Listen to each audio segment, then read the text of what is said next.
गरीब सहेली की शादी। ये कहानी है प्रतापगढ़ गांव में रहने वाली दो सहेलियां अंबिका और अमायरा की। जहां अंबिका एक गरीब किसान भोला की बेटी थी, वहीं अमायरा गांव के बड़े जमींदार रंजीत सिंह की बेटी थी।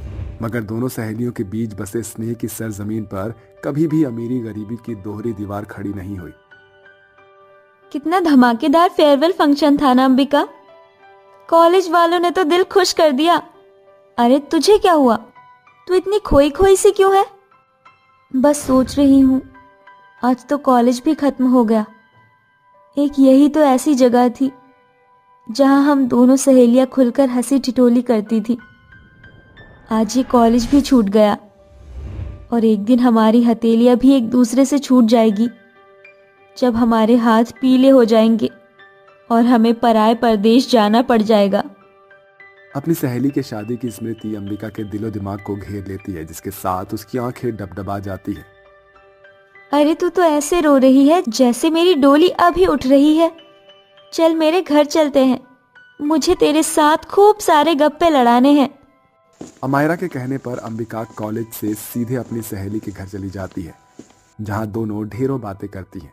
तभी अमायरा की माँ कावेरी कुड़कुड़ाते हुए कहती है, अंबिका, आज यहीं जमे रहने का इरादा है क्या?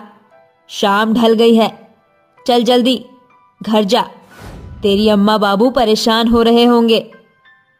जी ठीक है काकी माँ। अच्छा अमायरा, मैं चलती हूँ। अरे ठहर जरा, भीम सिंह तुझे घर तक छोड़ आएगा। कुछ ही देर में अंबिका घर चली जाती है, जहां चौखट के थोड़ी ऊंचाई पर टंगा लालटेन अपने मध्यम रोशनी से अंधेरा काट रहा था। घर के छत पर चढ़ी फूस की छप्पर और बांस का बना किवाड़ और घर के एक कोने में बना माटी का चूल्हा सहित जमीन पर बिछा पुलों का बिछावन चीख चीख कर उसके घर की घनघोर गरीबी को दर्शा रहा था। तभी गीता अंबिका को झड़पते हुए कहती है, अंबिका, ऐसी भी कौन सी पढ़ाई कर रही थी जो कॉलेज से घर आने में सांझ ढल गई? माँ, मैं अपनी सहेली के घर पर थी। देख लाडो, अब तू दूध पीती बच्ची नहीं रही, सयानी हो गई है। अब ये सखी सहेली की अटखेलियां तुझे नहीं शोभती। जवान बेटी का इतनी देर सांझ तक बाहर घूमना फिरना ठीक नहीं। अरे गीता, अमायरा बिटिया के घर पर ही तो थी, क्यों डांट डपट रही हो बेचारी को? अजी तुम बूझते काहे नहीं हो? अमायरा रंजीत सिंह जैसे बड़े रईस जमींदार की बेटी है और अंबिका हम जैसे गरीब की बेटी। भूल गए हो तो याद दिलाए देती हूँ। उनके खेतों में खटनी करके हमारे घर का चूल्हा जलता है। अंबिका का अमायरा बिटिया के साथ घुलना मिलना मुझे ठीक नहीं सूझता। इसे अभी से ही अपनी सहेली से दूरी साधनी होगी, क्योंकि एक दिन इसका भाग्य अलग देशों में बंटना है। माँ के कहे कथन ने अंबिका को कहीं न कहीं सोच में डाल दिया। अंबिका ने उस बात पर रात भर अमल किया, जिसके बाद दोनों सहेलियों के दरमियान बसा स्नेह अमीर गरीब की दोहरी दीवार में ढल गई। अंबिका अमायरा से कटी कटी रहने लगी, साथ ही वो मन ही मन कुड़ती रहती थी। अंबिका का घर न आना उसे खटकने लगा और वो अंबिका से मिलने उसके घर आ पहुंची। अमायरा बिटिया, तुम यहाँ? नमस्ते भोला काका, अंबिका कहाँ है? पीछे दलान में बंधी गाय को भूसा खिला रही है। अमायरा झट से अंबिका के पास आती है और खिसियाते हुए कहती है, अंबिका की बच्ची, तू तो अपनी सहेली के घर का रास्ता ही भूल गई है। जानती है, तेरी सहेली की शादी पक्की हो गई है। बहादुरगढ़ का कोई जमींदार है, कई सारी कोठी और कई बीघा जमीन का वारिस है। शादी की ढेरों बधाइयां मेरी प्यारी सहेली। सिर्फ बधाई देने से काम नहीं बनेगी। कल सगाई का समारोह है और तुझे जरूर आना है। जब तक तू आएगी नहीं, मैं सगाई की अंगूठी नहीं पहनूंगी। ठीक है, तेरी खुशी के खातिर मैं आऊंगी। अगले दिन रंजीत सिंह के बड़े से घर में बेटी की सगाई की शहनाइयां बज रही थी। अंबिका गुलाबी रंग का सूट पहने अपनी सहेली के कमरे में आ पहुंचती है। आ गई तू? ये ले, जल्दी से ये लहंगा पहन ले, फिर पार्लर वाली तेरा मेकअप कर देगी। अंबिका थोड़ा झिझकते हुए बोलती, अरे इसकी क्या जरूरत है अमायरा? वैसे भी अमीरों की भीड़ भाड़ में तेरी गरीब सहेली पर किसी की नजर नहीं गड़ेगी। तू नजर और निशाने की नापी जोखी छोड़कर झटपट से तैयार हो, समझी? अगले ही पल अंबिका तैयार हो जाती है। मेकअप और लहंगे में सजी उसकी खूबसूरती खिल उठती है, जिसे देखकर उस गरीब सहेली की खुद की नजर खुद पर ही गड़ी रह गई। कुछ देर बाद लड़के वाले वहां दस्तक देते हैं और बड़े ही धूम धड़ाके से अमायरा की सगाई वीर से होना प्रारंभ हो जाता है। अमायरा बेटी, वीर को अंगूठी पहनाओ। अंबिका, तू पीछे क्यों है? यहाँ। अरे मैं ठीक हूँ। अंबिका के मनाही के बाद भी अमायरा उसकी एक नहीं सुनती और बांह खींचकर उसे अपने बगल में खड़ा कर देती है। तभी अंशुमन की नजर अंबिका को देखकर थम जाती है और अमायरा एक हल्की सी मुस्कान देते हुए मन ही मन कहती है, भगवान जी, मेरे किए पर पानी मत फिरने देना। बस मेरी एक ख्वाहिश पूरी कर दो कि अंशुमन को मेरी प्यारी सहेली भा जाए, ताकि एक ही मंडप में हम दोनों सहेली के साथ फेरे हो। अमायरा ने अपनी आंखों में जो ख्वाब बुना था वो उसे साकार होता नजर आ रहा था। अंबिका अंशुमन पहले ही नजर में एक दूसरे को दिल दे बैठे। कुछ देर बाद अंशुमन अमायरा के पास आकर फुसफुसाता है, अमायरा भाभी, ये अप्सरा कौन है? क्यों देवर जी, कुछ चुराया है क्या उसने? अरे शर्माइए मत, मैं तो बस आपकी टांग खींच रही थी। आप जिस पर डोरे डाल रहे हैं वो मेरी सहेली है, मगर वो बड़े ही गरीब घर से हैं। क्या आप थाम सकेंगे उसका हाथ? हाँ भाभी, आज ही मैं घर जाकर माँ पिताजी से बात करूंगा। अंशुमन के इस जवाब से अमायरा के मन में बंधे आस की गांठ और मजबूत हो जाती है और वो ये बात अपनी सहेली के साथ साझा करती है। अमायरा, ये नहीं हो सकता। तोड़ दे इस आस की डोर को, क्योंकि हम दोनों सहेलियों के बीच अमीरी और गरीबी की दोहरी दीवार है, जिसकी नींव बहुत गहरी है। मेरी डोली किसी गरीब के घर ही जाएगी, यही मेरे जीवन का कड़वा सच है। ये कहकर अंबिका रोते हुए घर की डगर चल पड़ती है। मगर अगली सुबह जो होने वाला था वो उस गरीब सहेली के सोच से परे था। अगले दिन अमायरा अपनी होने वाली सास राज रानी और ससुराल वालों सहित शादी का शगुन लेकर उनके घर आती है। गीता और भोला के लिए ये खुशी किसी ख्वाब से कम नहीं था। भीतर आने को नहीं कहोगे भोला भाई साहब? आइए ना मालकिन, अरे आइए। हाँ, मालकिन कहकर हमें रुसवा न कीजिए, बस अपनी बिटिया मेरी झोली में डाल दीजिए। मेरे अंशुमन के दिल में घर कर गई है अंबिका। मगर मालकिन, हम तो आपके पैर के धूल के बराबर भी नहीं हैं। हाँ, सही कहा तुमने भोला, क्योंकि तुम सोच में हमसे कहीं ज्यादा धनी हो। अंबिका और अमायरा बचपन से ही सहेलियां हैं। ये ईश्वर का योग है कि अब दोनों एक ही घर की बहू बनने जा रही हैं। अरे मेरी प्यारी सहेली, तू चुप क्यों खड़ी है? अंशुमन पसंद है ना तुझे? अपनी सहेली की पुछाहट सुनकर अंबिका पलके झुकाकर हामी भरती है, जिसके बाद दोनों अमीर गरीब सहेलियों की शादी एक ही मंडप में संपन्न हो जाती है और अंबिका खुश मन से कहती है, अमायरा, यकीन ही नहीं हो रहा कि हम कल की अमीर गरीब सहेलियां आज रिश्तों की डोर में बंध गई हैं। हमारी दोस्ती अमीर गरीब जैसी फर्क फासले की मोहताज नहीं। चलिए देवरानी जी, एक सुनहरी जिंदगी हमारी राह देख रही है। सचमुच में ये मालिक की भली परवरिश का ही नतीजा है जो अमायरा बिटिया ने हम जैसे गरीब की बिटिया से टूटकर गहरी दोस्ती निभाई है। कभी भी अपनी दोस्ती के बीच रईसी का रुआब आड़े आने नहीं दिया। कहाँ देखने को मिलती है आज के जमाने में ऐसी अमीर गरीब सहेली की स्नेहजनक जोड़ियां। हाँ, जा अंबिका बिटिया, जा अपनी अम्मा के कहे हर बात को मन से मिटा देना बेटा। जाओ बच्चियों, भगवान करे जीवन भर तुम दोनों सहेलियां यूं ही घुल मिल कर रहो। आखिर में बाबुल के आशीर्वाद के साथ विदाई लेकर दोनों सहेलियां डोली चढ़कर अपने ससुराल चली जाती है, जहां एक खुशहाल ससुराल आंखें बिछाकर उनका इंतजार कर रही थी। मगर उस गरीब सहेली ने कहा सोचा था कि एक दिन बड़े गाजे बाजे के साथ उसकी डोली उसके सहेली के ससुराल विदा होगी। ये कहानी है गरीब दर्जी उषा और उसकी 3 बेटियों तारा, तानी और चांदनी की, जो अपनी माँ के साथ सज्जनपुर गांव के एक छोटे से भाग में बसी हुई थी। उषा सिलाई मशीन पर कपड़े सी रही थी, तभी अपनी बेटियों के बीच हो रही खटपट देख उसके हाथ रुक जाते हैं। तुम तीनों बहनें फिर से कुत्ते बिल्लियों की तरह लड़ने झगड़ने लगे। माँ देखो ना, चांदनी दीदी मेरे बाल खींच रही हैं, वैसे ही मेरे बाल झड़ रहे हैं। तानी, तू ज्यादा ना अपने बालों पर इतरा मत, हम दोनों बहनों के बाल तुझसे कहीं काले घने और लंबे हैं।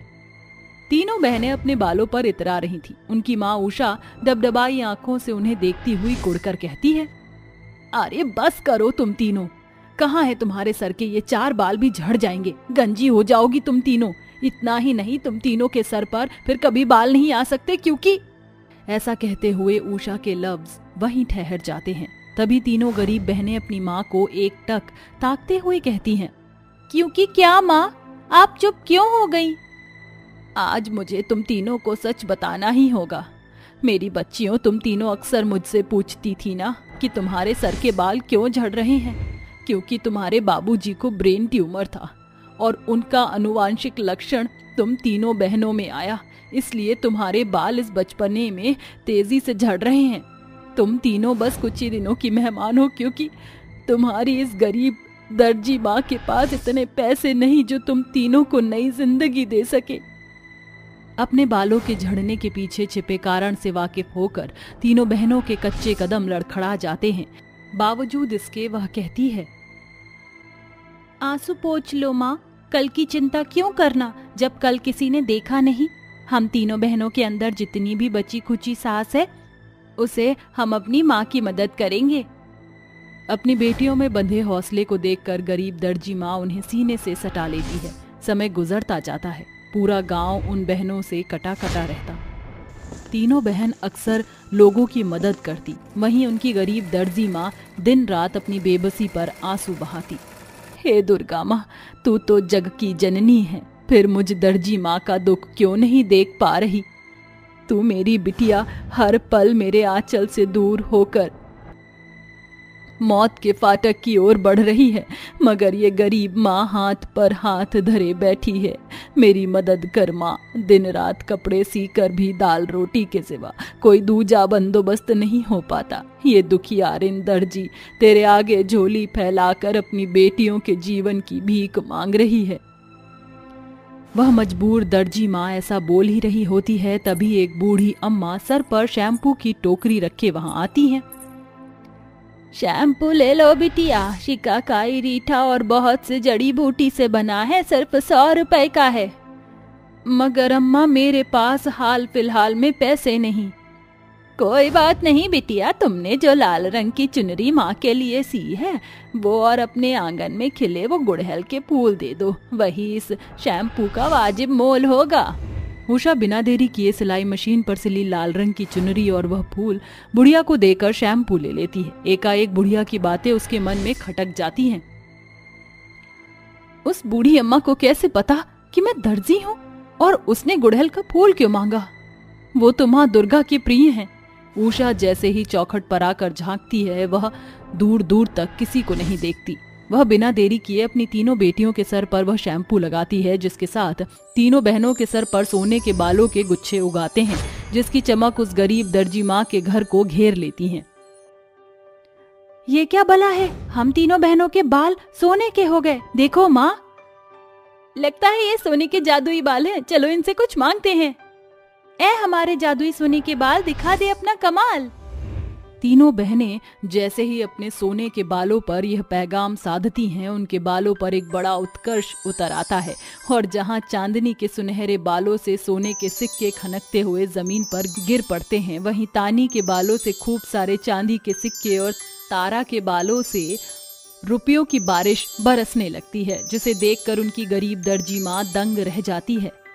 दुर्गा माँ, मैंने तो आपसे सिर्फ अपनी तीनों बेटियों की जिंदगी मांगी थी, मगर आपने मुझ गरीब दर्जी माँ के टूटे फूटे घर पर नजर फेर दी। शुक्रिया माँ। देखो माँ, आपकी तीनों बेटियों के सोने के बालों से सोना और पैसा दोनों बरस रहे हैं। अब हमारी गरीब माँ को दिन रात आंखें गड़ाकर लोगों के ताने सहकर कपड़े नहीं सीने पड़ेंगे। तीनों बहनों के जादुई सोने के बालों से उनके घर पर छाई घनघोर गरीबी की छटाएं छट जाती हैं, जिसके बाद वह उस फूस की झोपड़ी की जगह एक अनोखे घर की नींव रखकर खुशी से रहने लगती हैं। फिर एक दिन जब वह तीनों बहनें सड़क से गुजर रही थीं, तो लोगों की नजर उनके सोने के बालों पर गड़ी रह जाती है।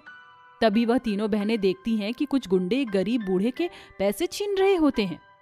वो देखो चांदनी दीदी, वो छिछोरे उन अंकल के साथ छीन झपट कर रहे हैं। चलो उन्हें बचाते हैं और इन्हें मजा चखाते हैं। अगले ही पल तीनों बहनें उन्हें ललकारती हैं। सीधे मन से उन्हें छोड़ दो। अरे ओ छोकरियो, जान प्यारी नहीं क्या जो गर्दन कटवाने चली आई तीनों तितलियां? अरे रामपम, तनिक देख तो, इन तीनों ससुरी के सिर तो सोने के बालों से लदे हैं। चल, ये बाल हमारे हो गए तो हम लाखों करोड़ों में खेलेंगे। छोड़ दे इस बूढ़े को। तभी गुंडे ललचाई नजरों से उन बहनों के बाल काटने की ओर बढ़ जाते हैं। दीदी, ये गुंडे तो हमारी ओर बढ़ रही हैं।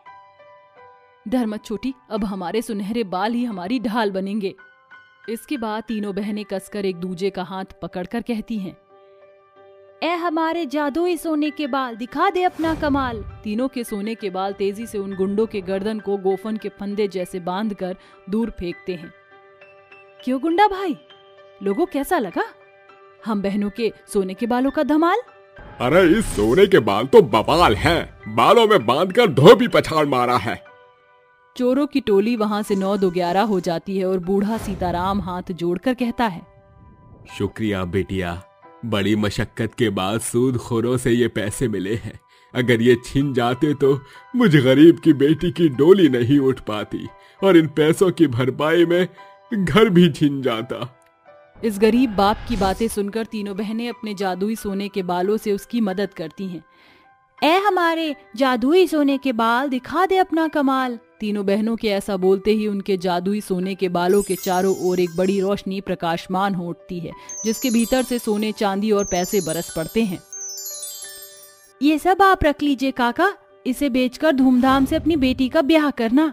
अब आपका घर आपसे कोई नहीं छीनेगा और आपको अपनी बेटी की डोली विदा करने के लिए कर्जदारों के बोझ तले नहीं दबना पड़ेगा।